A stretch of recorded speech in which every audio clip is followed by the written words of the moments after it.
الأقصى رمب بيخسى، لا يظلم الأمريكان. ايدي بإيدك نحمي الأقصى من فرعون ومن هامان. حكم ترامب بقدسي يخسى، لا يظلم الأمريكان. ايدي بإيدك نحمي الأقصى من فرعون ومن هامان. حكم ترامب بقدسي يخسى، لا يظلم الأمريكان. نادي بغداد الآبية يا بيروت ويا عمان، يا الرباط المغربية إنه قدسي ما تنهان. نادي تونس والجزائر يا كويت النخوة، نادي نفدي صرخات الحرائر، نفدي قدس الشهادي. يا المنامة هات النخوة ويا رياض الشهامي، لو حواكب أبي الإخوة نحمي قدس الكرامة. حكم ترامب بقدسي يخسى، لا يظلم الأمريكان. ايدي بإيدك نحمي الأقصى من فرعون ومن هامان. حكم ترامب بقدسي يخسى، لا يظلم الأمريكان.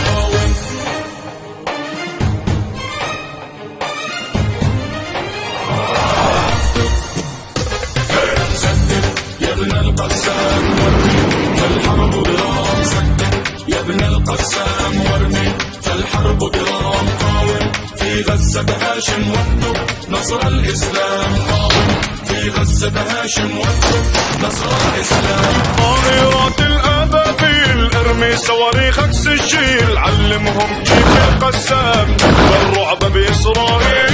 يا ابن القسام وقول هي صواريخ مداها يطول، جينا بالعصف المأكول نمحي كيانك إسرائيل. يا ابن القسام وقول هي صواريخ مداها يطول، جينا بالعصف المأكول نمحي كيانك إسرائيل. قاطعنا البشرية وكوماندوز البحرية، علم ابن اليهودية جولات الابتعاد. يملفا بالكوفية صرحها إعلامية، نصر القدس الآبية ونصر جنود القسام. بضفادعنا البشرية وكوماندوز البحرية، علم ابن اليهودية جولات الاقتحام. يملفا بالكوفية صرحها إعلامية، نصر القدس الآبية ونصر جنود القسام. مرفوع الجبين ليضر التخاذل فيها من سنين. ينهبط بأرضك مرفوع الجبين ليضر التخاذل فيها من سنين. الله المهيمن رب العالمين، رغم القلة ناصر المستضعفين. الله المهيمن رب العالمين، رغم القلة ناصر المستضعفين.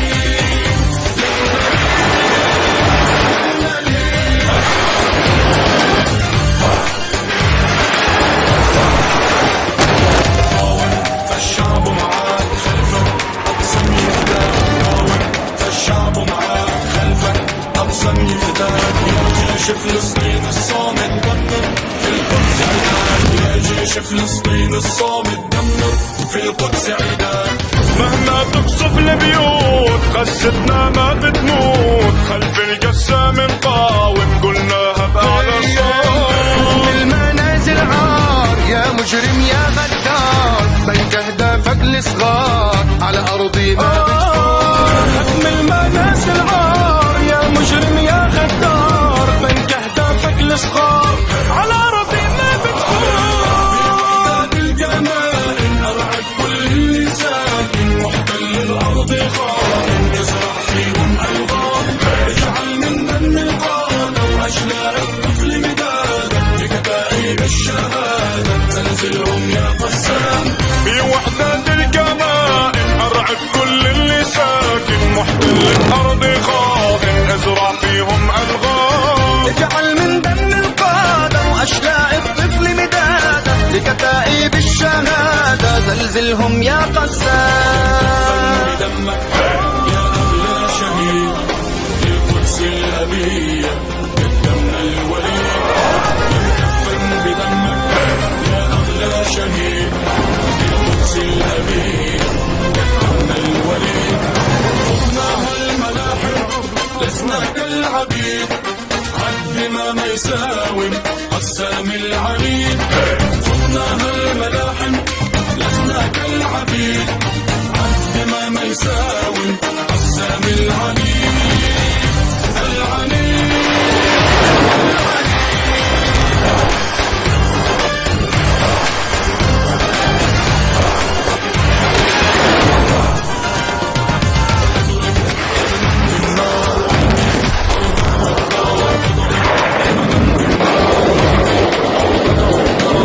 جيش القسام أنتم للأمة فقط، يا جيش القسام تقدم أنتم للأمة فقط. اضرب 160 والأم 75 بالجعبار 80 زلزلهم يا قسام. اهجم عبر الأنفاق وارميهم بالأعناق، حور العين بتشتاق يا ابن جنود القسام. اهجم عبر الأنفاق وارميهم بالأعناق، حور العين بتشتاق يا ابن جنود القسام. القناص يستهدفهم بالراس، اللي صوب الرصاص يا عبد القسام. امضي يا ابن الأنفال من خلف الاحتلال، عمليات الإنزال أرعبهم يا قسام. في وحدات القناص استهدفهم بالراس، علي صوت الرصاص هذا عبد القسام. امضي يا ابن الأنفال من خلف الاحتلال، عمليات الإنزال أرعبهم يا قسام. بأرضك وفيت العهود، خالفت الأعادي زلزلت اليهود. جاهد بأرضك وفيت العهود، خالفت الأعادي زلزلت اليهود. حب الأقصى همك لا تبخل وجود، بالدماء خير الأقصى يعود. حب الأقصى همك لا تبخل وجود، بالدماء خير الأقصى يعود. سيعود سيعود.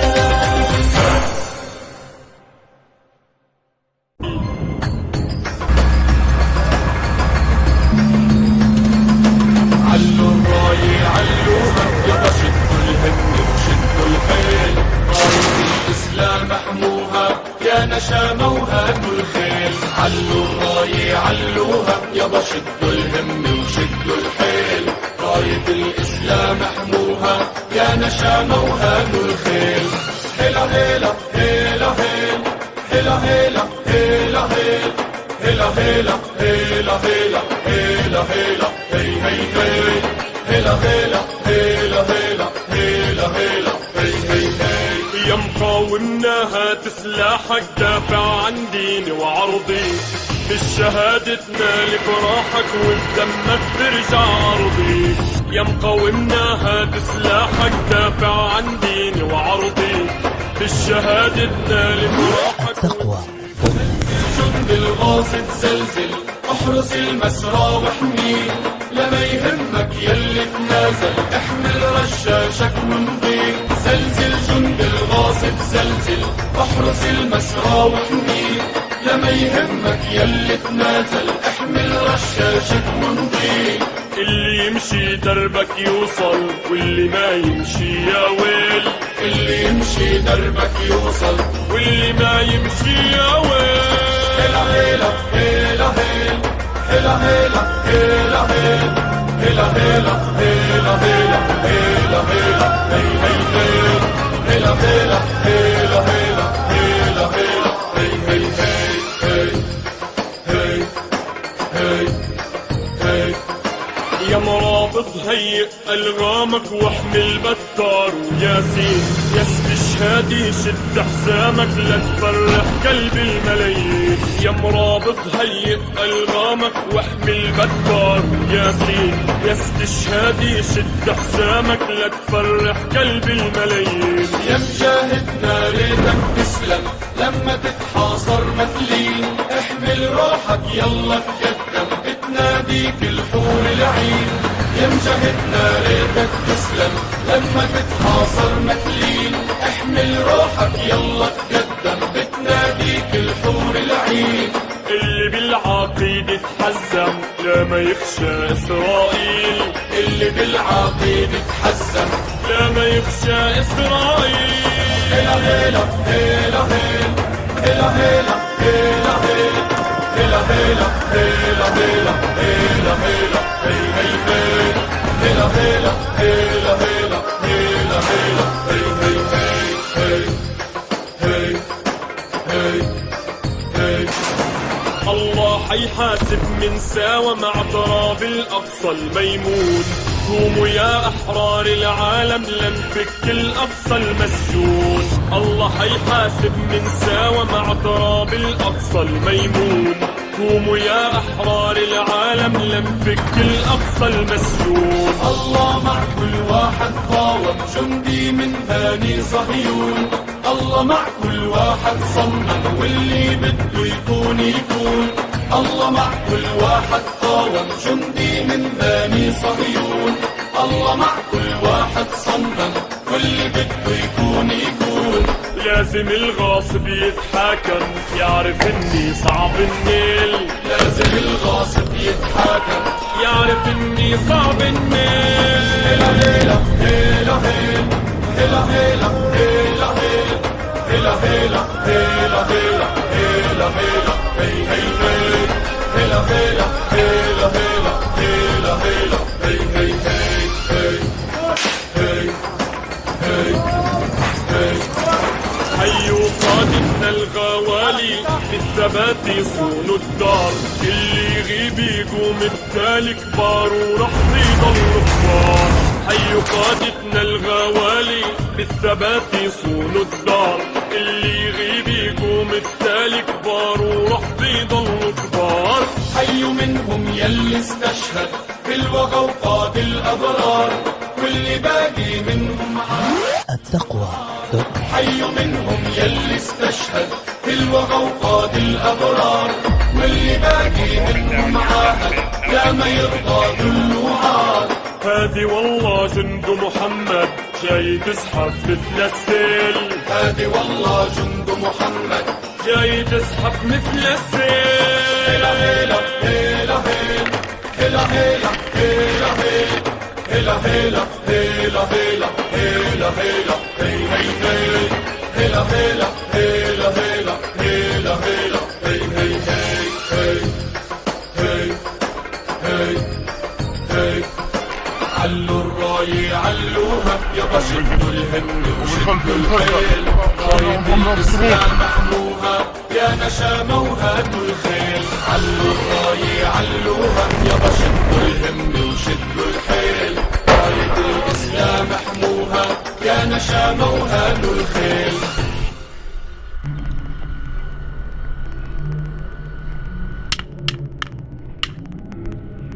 صنعاء ومسقط عماني ويا دمشق بلاد الشام. بالقدس بطرق حسناني بين اخواني كيف انضام. عز القاهرة المصونة مع عز رجال الخرطوم. من عز القدس الميمونة لازم لشل القدس نقوم. يا نواكشوط الغير طول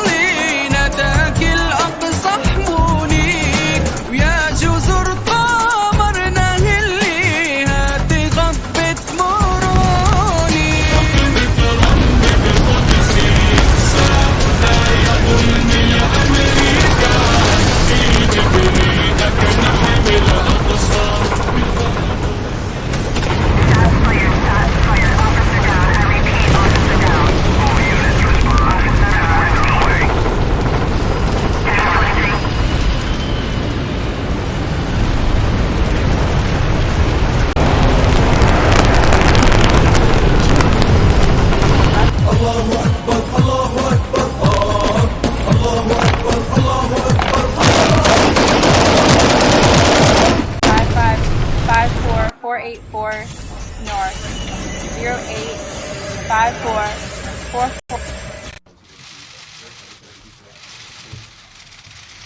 Thank you. Tapper. We have been through a lot together. I was on the campaign trail, and you were analyzing my speeches and my policies. And I see a lot of faces that travel with me around the world, and to places like Afghanistan and Iraq and Africa. I see some new faces, which goes to show there's some turnover in this business. Through it all, it's been, I have respected you. Sometimes I didn't like the stories that you wrote or reported on. Sometimes you misunderestimated me. But always the relationship I have felt has been professional. And I appreciate it. I do appreciate working with you. My friends say, what is it like to deal with the press corps? I said, these are just people that are trying to do the best they possibly can. I told him that if he felt that he needed the $350 billion, I would be willing to ask for it. In other words, if he felt like it needed to happen on my watch. The best course of action, of course, is to convince enough members of the Senate to vote positively for the request, and you know, that's all I can share with you, because that's all I know. So you haven't made the request yet?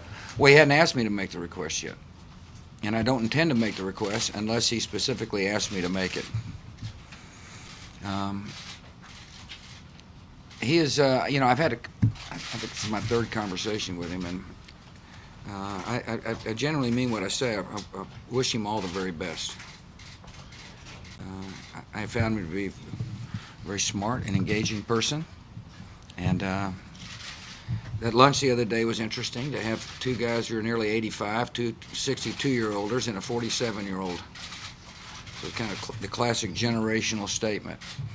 And one common area, in at least the four of us, we all had different circumstances and experiences, but one thing is we've all experienced what it means to assume the responsibility of the presidency. They'll get sworn in, and they'll have the lunch and all the, you know, all the deal up there on Capitol Hill, and then he'll come back and go through the inauguration, and then he'll walk in the Oval Office, and there'll be a moment when the responsibilities of the president land squarely on his shoulders. Toby. Yeah, we'll get everybody here. Thank you, Mr. President. Do you believe that the Gaza conflict will have ended by the time you leave office? Do you approve of the way that Israel has conducted it, and why were you unable to achieve? Will it end by the time you leave office? Do you approve of Israel's I hope so. conduct? I'm for a sustainable ceasefire. And a definition of a sustainable ceasefire is that Hamas stops firing rockets into Israel. And there will not be a sustainable ceasefire if they continue firing rockets. I happen to believe the choice is Hamas's to make. And we believe that the best way to ensure that there is a sustainable ceasefire, Hamas have got to stop. And the international community needs to continue to pressure them to stop providing. We continue to be mindful of innocent folks. Right to defend herself. Obviously, in any of these kinds of situations, I would hope that she help, expedite the delivery of humanitarian aid. And third, why haven't we achieved peace? One is to have a vision for what peace would look like. One is to have a vision for one democracies living side by side in peace, and we have worked hard to advance that idea. First thing is to convince all parties to continue to be mindful of innocent folks. Tunnels and, great opportunities for people who want to continue to try to disrupt democracy to provide the weapons to do so. Second part of your question, please, ma'am. Do you approve of Israeli conduct in this? States were necessary for peace. And one thing has happened is that most people in the Middle East now accept the two-state solution as the best way for peace. To work with Egypt, and in 2002, on the steps of the Rose Garden, I gave a speech about a two-state solution. Two states, most Palestinians want their own state, and most Israelis understand there needs to be a democracy on their border in order for there to be long-lasting peace. The challenge, of course, has been to lay out the conditions so that a peaceful state can emerge. In other words, helping the Palestinians in the West Bank develop security forces, which we have worked hard to do over the past years. And those security forces are now becoming more efficient, and Prime Minister Fayyad is using them effectively. The challenge is to develop weapons of mass destruction, help the Palestinians develop a democracy. And a vibrant economy in there that will help lead to democracy. Weapons of mass destruction, which of course is always complicated by the fact that people are willing to murder to stop the advance of freedom. And so other extremist groups are willing to use violence to prevent free states from emerging, and that's the big challenge. And so the answer is, will this ever happen? I think it will. And I know we have advanced the process. Suzanne. I finally got your name right after how many years? 6 years? 8 years. An enemy out there that would like to inflict damage on America, Americans. And that'll be the major threat. North Korea is still a problem. There is a debate in the intel community about how big a problem they are, but one of my concerns is that there might be a highly enriched uranium program, and therefore to ensure that they don't develop a highly enriched uranium program, for example. So they're still dangerous, and Iran is still dangerous. Yeah.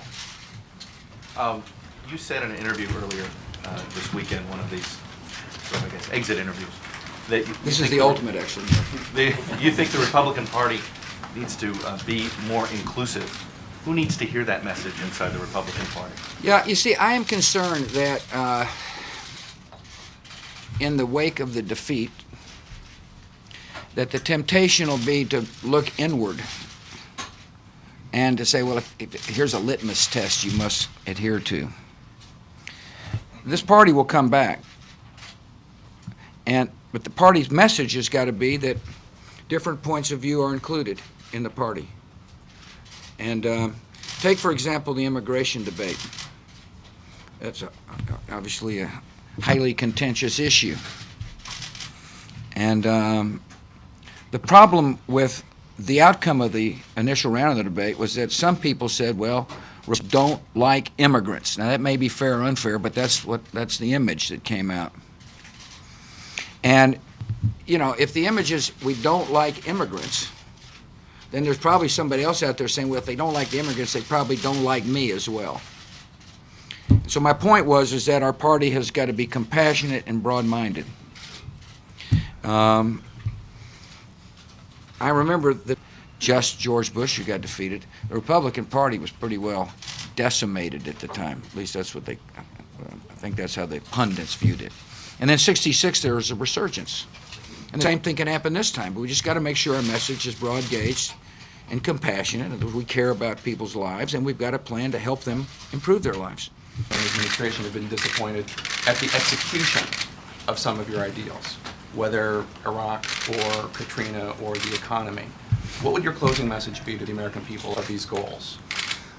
Well, first of all, hard things don't happen overnight, Jay. Historians will analyze, for example, the decision on the surge. The situation looked like it was going fine, and then violence for a period of time began to throw the progress of Iraq into doubt. And rather than accepting the status quo and saying, oh, it's not worth it, or the politics makes it difficult, or, you know, the party may end up being, you know, not doing well in the elections because of the violence in Iraq, I decided to do something about it and sent 30,000 troops in as opposed to withdrawing. And so that part of history is certain, and the situation did change. Now the question is, in the long run, will this democracy survive? And that's going to be the challenge for future presidents. In terms of the economy, look, I inherited a recession. I'm ending on a recession. In the meantime, there were 52 months of uninterrupted job growth. And I defended tax cuts when I campaigned. I helped implement tax cuts when I was president. And I will defend them after my presidency as the right course of action. And there's a fundamental philosophical debate about tax cuts. Who best can spend your money? The government or you? And I have always sided with the people on that issue. Now, obviously, these are very difficult economic times. When people analyze the situation, there will be this problem started before my presidency. It obviously took place during my presidency. The question facing a president is not when the problem started, but what did you do about it when you recognized the problem? And I readily concede. I chunked aside some of my free market principles when I was told by chief economic advisors that the situation we were facing could be worse than the Great Depression. So I've told some of my friends who said, who've taken an ideological position on this issue, why'd you do what you did? I said, well, if you were sitting there and heard that the Depression could be greater than the Great Depression, I hope you would act too, which I did. And we've taken extraordinary measures to deal with the frozen credit markets, which have affected the economy. Credit spreads are beginning to shrink. Lending is just beginning to pick up. The actions we have taken, I believe, have helped thaw the credit markets, which is the first step toward recovery. And so, look, there's plenty of critics in this business, and I understand that. And I thank you for giving me a chance to defend a record that I am going to continue to defend because I think it's a good, strong record. They're not hostile people. And they say, well, you never meet people who disagree. That's just not true. I've met a lot of people who don't agree with the decisions I make, but they have been civil in their discourse. And so I view those who get angry and yell and say bad things and all that kind of stuff as just a very few people in the country. I don't know why they get angry. I don't know why they get hostile. It's not the first time, however, in history that people have expressed themselves in sometimes undignified ways. Presidents can try to avoid hard decisions and therefore avoid controversy. That's just not my nature. I'm the kind of person that is willing to take on hard tasks, and in times of war, people get emotional. I understand that. I've never really, spent that much time, frankly, worrying about the loud voices. I, of course, hear them, but they didn't affect my policy. I volunteered at the Al-Aqsa hospital with 12 other women who wanted to help as well. I was the youngest volunteer. The other women were from 20 to 30 years old. While I was there, I saw the Iraqi soldiers come into the hospital with guns. They took the babies out of the incubators. Took the incubators and left the children to die on the cold floor. They took the babies out of the incubators. But they didn't affect my policy, nor did they affect how I made decisions. The President-elect Obama will find this too. He'll get in the Oval Office, and there'll be a lot of people that are real critical and harsh. And he'll be disappointed at times by the tone of the rhetoric. And he's going to have to do what he thinks is right, Jim. And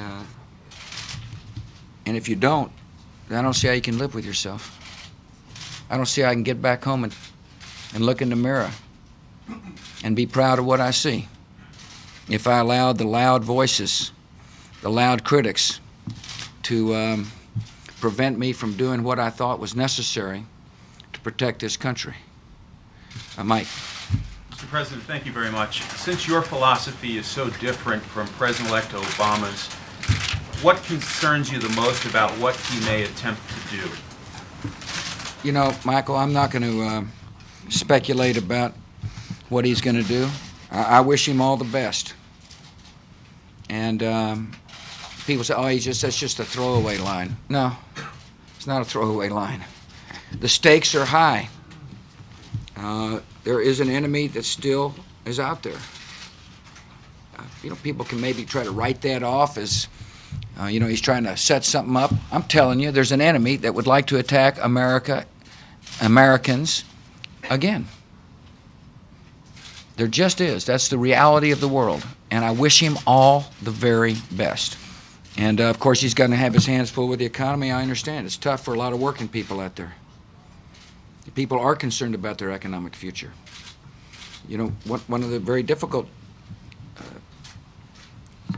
parts of the decision I made on the financial crisis was to use hardworking people's money to help prevent there to be a crisis. And in so doing, some of that money went into Wall Street firms that caused the crisis in the first place. I wasn't kidding when I said Wall Street got drunk and we got the hangover. And the problems and the situation surrounding problems sometimes cause people to have to make decisions that they, weren't initially comfortable with. And there is such a decision when it came to Wall Street. I mean, I had a lot of people when I went out to Midland that time say, what the heck are you doing? Boy, those people up east caused the problem. I said, I know, but if we hadn't worked to fix the problem, your situation would be worse. And anyway, I really do wish him all the best. Retrospect that you have made any mistakes, and if so, what is the single biggest mistake that you may have made? Gotcha. I have often said that history will look back and determine that which could have been done better, or mistakes I made. Clearly, putting a mission accomplished on an aircraft carrier was a mistake. It sent the wrong message. We were trying to say something differently, but nevertheless, it conveyed a different message. Obviously, some of my rhetoric has been a mistake. I thought long and hard about could I have done something differently, like land Air Force One, either New Orleans or Baton Rouge. The problem with that is that law enforcement would have been pulled away from the mission, and then your questions, I suspect, would have been, how could you possibly have flown Air Force One into Baton Rouge and police officers that were needed to expedite traffic out of New Orleans were taken off the task to look after you? I believe that running the Social Security idea right after the 2004 elections was a mistake. I should have argued for immigration reform. And the reason why is that, one of the lessons I learned as governor of Texas, by the way, is legislative branches tend to be risk adverse. Now, sometimes legislatures have the tendency to ask, why should I take on a hard task when the crisis is not imminent? And the crisis was imminent for Social Security as far as many members of Congress was concerned. As an aside, one thing I proved is that you can actually campaign on the issue and get elected.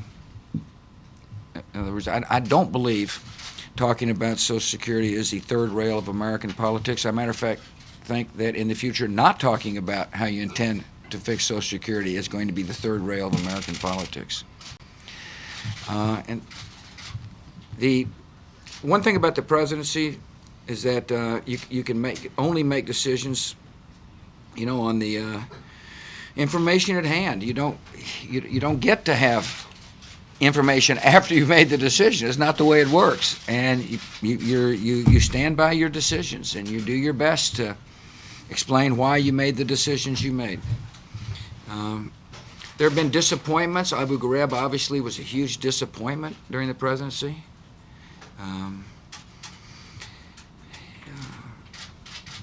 Not having weapons of mass destruction was a significant disappointment.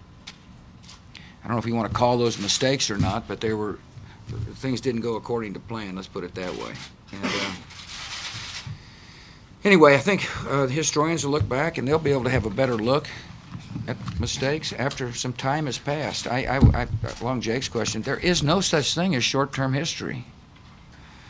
I don't think you can possibly get the full breadth of an administration until time has passed. You know, where does the president's did a president's decisions have the impact that he thought they would, or he thought they would over time? Or how did this president compare to future presidents, given a set of circumstances that may be similar or not similar? I mean, it's just impossible to do, and I'm comfortable with that. Yeah.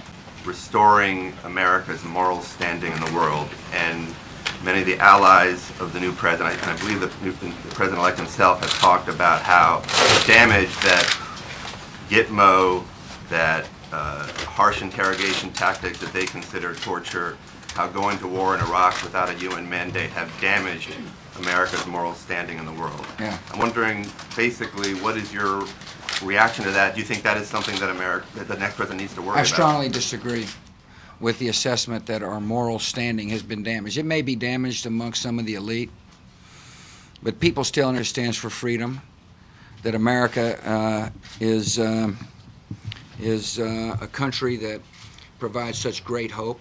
You go to Africa, you ask Africans about Americans' generosity and compassion. Go to India and ask about, their view of America. Go to China and ask. Now, no question, parts of Europe have said that we shouldn't have gone to war in Iraq without a mandate, but those are a few countries. Most countries in Europe listen to what 1441 said, which is disclose, disarm, or face serious consequences. Most people take those words seriously. Now, some countries didn't, and even though they might have voted for the resolution, I disagree with this assessment that, people view America in a dim light. I just don't agree with that. And I understand Gitmo has created controversies, but when it came time for those countries that were criticizing America to take some of those detainees, they weren't willing to help out. And in terms of the decisions that I have made to protect the homeland, I wouldn't worry about popularity. What I would worry about is the Constitution of the United States and putting plans in place that makes it easier to find out what the enemy is thinking. Because all these debates will matter not if there's another attack on the homeland. The question won't be, were you critical of this plan or not? The question is, why didn't you do something? Do you remember what it was like right after September the 11th around here? In press conferences and opinion pieces and in stories that sometimes were news stories and sometimes opinion pieces. People were saying, how come they didn't see it? How come they didn't connect the dots? Do you remember what the environment was like in Washington? I do. When people were hauled up in front of Congress and members of Congress were asking questions about how come you didn't know this, that, or the other, and then we start putting, policy in place, legal policy in place to connect the dots, and all of a sudden people were saying, how come you're connecting the dots? And so Mike, I've heard all that. I've heard all that. My view is that most people around the world, they respect America. And some of them doesn't like me. I understand that. Some of the writers and the, opiners and all that, that's fine. That's part of the deal. But I'm more concerned about the country and how people view the United States of America. They view us as strong, compassionate people who care deeply about the universality of freedom. Wisely. And for the second 350 that's under consideration, are you supportive of Congress putting some restrictions on it? I'm supportive of the president-elect working out a plan with Congress that best suits him. And Congress, that's what he's going to have to do. He's going to have to go up there and he's going to have to make his case as to why the 350 is necessary. And he knows that. This is nothing new. And in terms of the first 350, I am pleased with this aspect of the expenditure, and that is that the financial markets are beginning to thaw. In the fall, I was concerned that the credit freeze would cause us to be headed toward a depression greater than the Great Depression. That's what I was told if we didn't move. And so therefore we have moved aggressively. And by the way, it just wasn't with the TARP.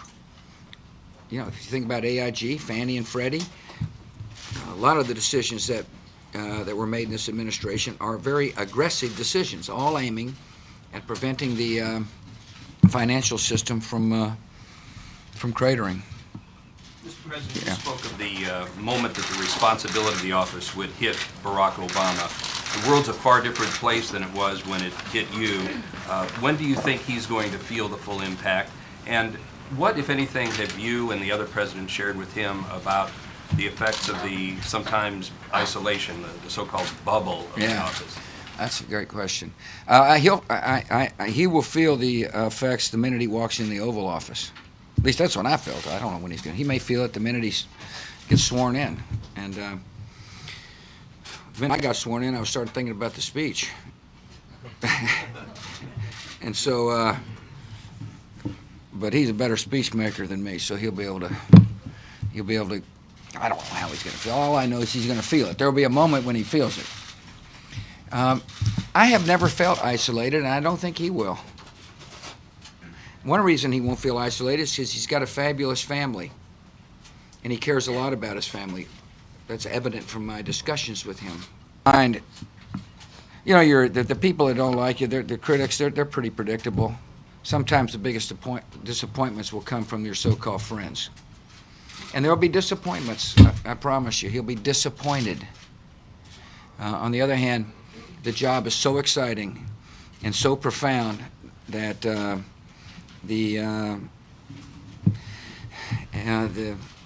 disappointments will be clearly, a minor irritant compared to the. Never the loneliest office in the world. No, not for me.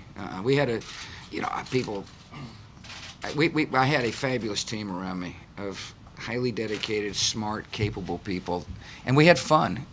I tell people that some days happy, some days not so happy. Every day has been joyous, and people, they say, well, I just don't believe it to be the case. Well, it is the case. Even in the darkest moments, every day when I was reading the reports about soldiers losing their lives, and no question there was a lot of emotion, but also there was times where we could be lighthearted and support each other. And I built a team of really capable people who were there not to serve me or there to serve the Republicans. They were there to serve the country. And President-elect Obama will find, as he makes these tough calls and tough decisions, that he'll be supported by a lot of really good people that care about the country as well. John?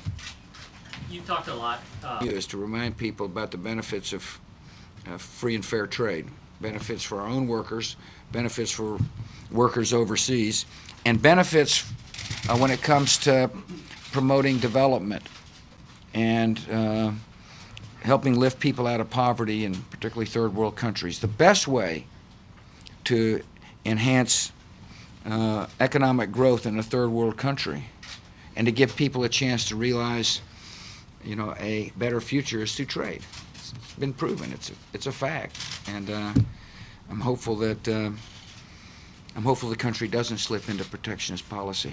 April. Further along in Reconstruction than where it is now, and also when you came or began to run for the Oval Office, what you have seen on the issues of race as you see it from the Sure, thanks. First of all, we did get the $121 billion, more or less, dollars passed, and there is now being spent. Secondly, the school system is improving dramatically. Thirdly, people are beginning to move back into homes. This storm was a devastating storm, April, that required a lot of energy, a lot of focus, and a lot of resources to get up and running. And has the reconstruction been perfect? No. Have things happened fairly quickly? Absolutely. And is there more to be done? You bet there is. And needs to be done? Well, the more people need to get in their houses. More people need to, have their own home there. But the systems are in place to continue the reconstruction. People said, but the federal response was slow. Don't tell me the federal response was slow when there was 30,000 people pulled off roofs right after the storm passed. I remember going to see those helicopter drivers, Coast Guard drivers, to thank them for their courageous efforts to rescue people off roofs. 30,000 people were pulled off roofs right after the storm moved through. It's a pretty quick response. Could things have been done better? Absolutely. Absolutely. But when I hear people say the federal response was slow, then what are they going to say to those chopper drivers or the 30,000 that got pulled off the roofs? The other part of the look, when I saw people saying, I never thought I would see the day that a black person would be elected president. And a lot of people had tears streaming down their cheeks when they said it. And so I am considering myself fortunate to have a front row seat on what is going to be an historic moment for the country. Does speak volumes about how far this country has come when it comes to racial relations. But there's still work to do. There's always going to be work to do to deal with people's hearts. So I'm looking forward to it. Really am. I think it's going to be an amazing moment. I just can't envision myself, you know, the big straw hat and a Hawaiian shirt sitting on some beach. So, particularly since I quit drinking. Anyway, so I predict to you that, first of all, I'm not sure what to expect. For the last 8 years, you know, I have had a national security briefing every day but Sunday. And when you get a national security briefing, it is a reminder of the responsibilities of the job. It's just a daily reminder about, you know, what may or may not happen. The interesting thing about this job, by the way, is it's one thing to deal with the expected, you know, what you anticipate. The real challenge is to be in a position to deal with the unexpected, and that's why those intel briefings are so important, because there's an awareness in the briefings by the analyst to try to help anticipate problems, and of course you hope they don't arise, but you better be prepared when they do, and that in itself creates a, you know, gets your attention when you start thinking about what could happen. And the key there, of course, is that to take these, you know, these different analyses seriously, and then have a structure so that your team will be in a position to analyze and then lay out potential avenues for the president, from which the president can choose. I say all that because this has been this notion about being briefed and thinking about this issue or that issue has been just, you know, part of my life for 8 years. People say, well, there you are in Crawford on vacation. You never escape the presidency. It travels with you everywhere you go. And there's not a moment where you don't think about being president, unless you're riding mountain bikes as hard as you possibly can, trying to forget for the moment. And so I wake up in Crawford Wednesday morning, and I suspect I'll make Laura coffee and, you know, go get it for her. And it's going to be a different feeling, and I'll report back after I feel it. Last question, Ann, since you've been there from day one. Oh, thank you. And I wanted to ask you about day one. You arrived here wanting to be a uniter, not a divider. Do you think can be a uniter, not a divider, or is, with the challenges for any president and the unpopular decisions, is it impossible for any president to be a uniter, not a divider? I hope the tone is different for him than it has been for me. I am disappointed by the tone in Washington, D.C. I try to do my part by not engaging in the name calling and by the way, needless name calling. I have worked to be respectful of my opponents on different issues. we did find some good common ground on a variety of issues. No Child Left Behind, Medicare, prescription, tax cuts to a certain extent got some bipartisan votes on them. There have been areas where we were able to work together. It's just the rhetoric got out of control. At times, I don't know why. You need to ask those who used the words they used. As I say, it's not the first time it's ever happened. As I think I answered that to Jim. It's happened throughout our history, and I would hope that frankly, for the sake of the system itself, that if people disagree with the President-elect Obama, they treat him with respect. I worry about people looking at our system saying, why would I want to go up there and, work in that kind of environment? And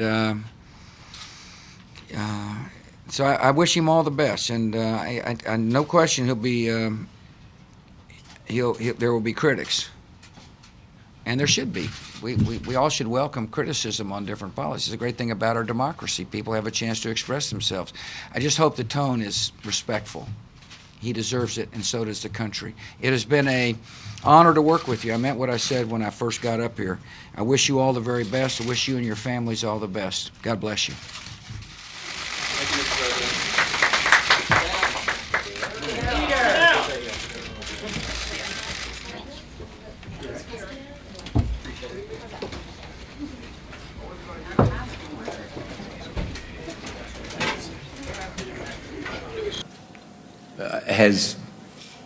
I'm not just talking about the United States, but in terms of you having a global media enterprise, have you shaped that agenda at all in terms of perceptions of the war, in terms of how the war is viewed? No, I don't think so. We've tried. Tried in what way? Well, we basically supported our papers and our television. I would say supported the Bush policy in the Middle East. We've been very critical of its execution, but our support hasn't meant very much, because clearly public opinion now has grown very, very tired of. Whatever concerns you had, whatever feelings might have been evoked by some of these dramatic images we've shown you, forget about it. Because now we want you to pay attention to this commercial. They took the babies out of the incubators. Took the incubators and left the children to die on the cold floor. I was affected by TV